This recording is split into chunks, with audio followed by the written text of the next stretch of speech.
So for those of you who don't know, Project Playtime is a 7-player multiplayer PvP 6 versus 1 Dead by Daylight ripoff.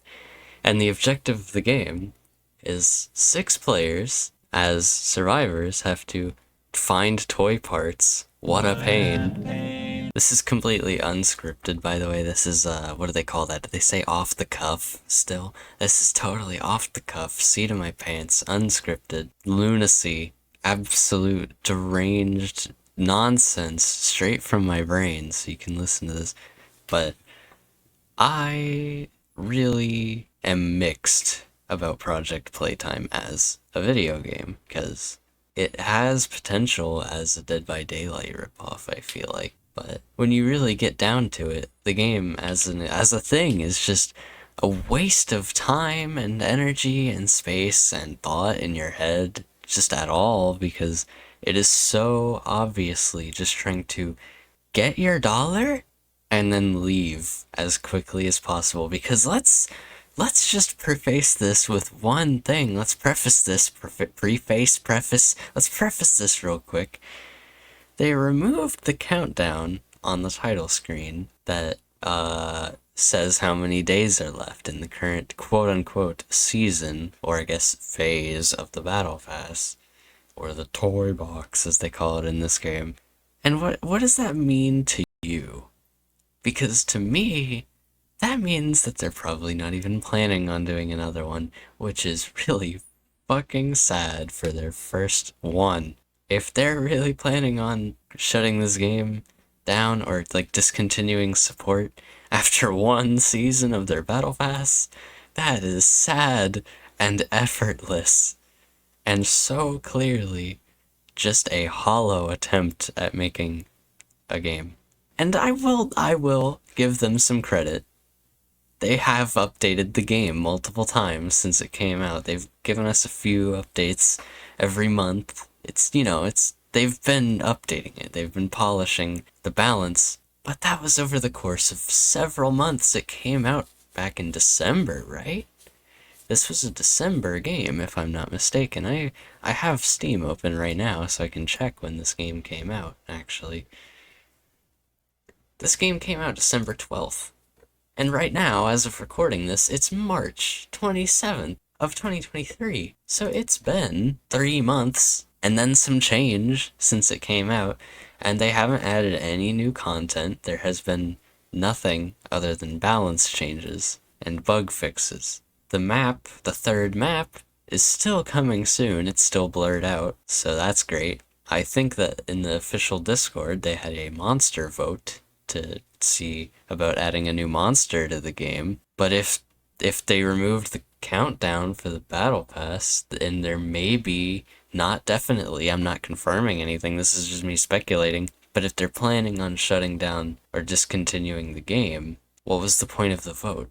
And if they're planning on discontinuing it after, let's theoretically say that they do after this first season is over, are they just gonna leave it to die? Like, no more bug fixes even? No more balance changes? It's just a decaying corpse of a game with 2 maps to play on and 3 monsters to play as, and that's it? With no real incentive or replay value? Is that what they're gonna leave us with? I really hope not. Because I'll be honest, we don't play it as much anymore, but me and Chrome, my friend Chrome, you may remember my friend Chrome, from the Undertale video that I uploaded recently, we play Project Playtime together sometimes, and we have fun.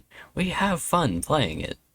Admittedly, I will not lie to you, we have fun playing it, but we don't play it as much anymore because there's nothing new. The game has so little replay value, even compared to something like Dead by Daylight, which I've never played, but it looks like it has a lot of content, a lot of monsters to play as, a lot of maps, maybe. And, if this game is trying to be Dead by Daylight, which, let's be honest, it kind of is, they're not gonna get away with it with 2 maps and 3 monsters, alright? And I will say, this is another little tangent, but this game was bad at launch. You obviously know that. If you watch Astral Spiff, you know that. But this game was so rushed, I'm pretty sure it didn't even have a name until it was almost time to launch it.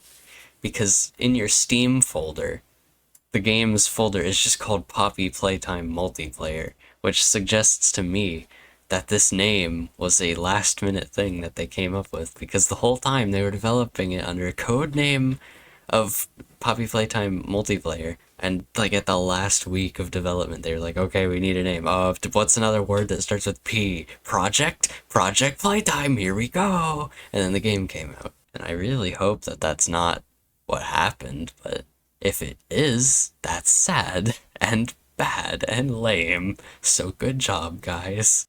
And here's another thing. Let's talk about the fact that when the game first came out, do you remember all the prices in the shop were doubled? Just mysteriously doubled in certain regions. Oh, accidentally charging you double. Yeah, fucking right. Accidentally charging you $100 instead of 50? Why was it accidentally doubled and not halved? Or was it halved? I remember hearing in some regions it probably was halved, actually. It might have been both. But all I'm saying is it's kind of crap that they made this little game here and they released it, and it came out with a functional shop, fully functional shop, no problems there other than accidentally charging you double the price listed. The shop comes out, it works great, but then you actually play the game and it's a buggy trash fire disaster. I think I've heard of another game like this. Oh wait, it's called Dark Tide. Remember Dark Tide? My friend told me about Dark Tide. I've never played that one, but I liked Vermintide 2 a lot. So I'm glad, actually, that Chrome warned me about Dark Tide, because if he didn't, I probably would have gotten it and cried myself to sleep, because then I would have two games that barely work in my life.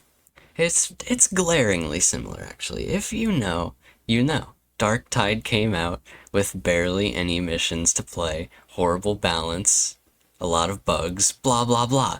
But the predatory ass shop that refreshes every 24 hours works perfectly without flaw, and it's just like this.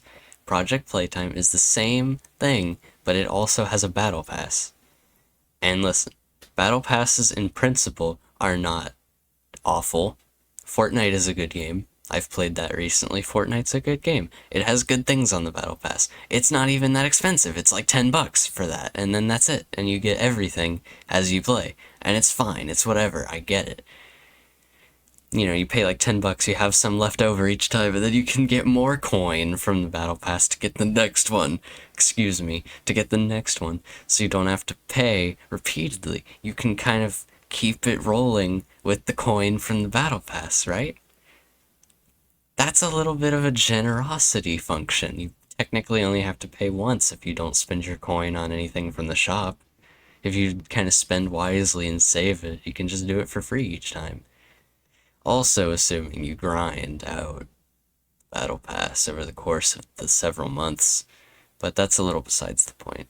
What I'm saying is Project Playtime doesn't have any good aspects like this. It's just pay us and then take your crap, your cosmetic crap for this dying corpse of a video game. And you don't even get any coins from the Battle Pass or the toy box or whatever the hell it's called. So why would you bother? Because there's no snowball value.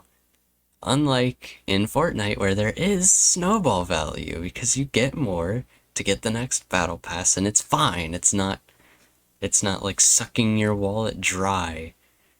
But that's all Project Playtime is here to do, is suck your wallet dry. It sucks your wallet dry at every possible opportunity. And it's sad, really. It's sad, because I like this game's concepts. I like the gameplay. I like some of the aspects of it. I think it's kind of fun how each monster has a sort of different strategy, with Huggy being sort of a brute character, with Boxy being a little bit more stealth and movement and navigation oriented, and then Mommy Longlegs just being the character that makes you win instantly because it's the only one with more powers than the other one. But no one plays as Mommy Longlegs because I think this game's player base, surprisingly, has a little bit of skill and tact and a desire to have fun. Except for those times where you get into a lobby and everybody's AFK, so then you have to go to another one, but when you try to join that lobby, you get kicked back to the title screen, so it's a fun time for everybody. Yeah. Well, now I can't think of anything else to say, so I guess I'm just gonna end this one here before it gets even more agonizingly long. You've probably been suffering listening to every second of me talking about this. But, I don't know. This is just a test. The test of rant content, I guess? Tangent content? I don't know. I doubt anyone's gonna like this one, but hey, if you do, say so and I'll do things like this again, but if not, no hard feelings. Anyway, see you in the next video. Bye.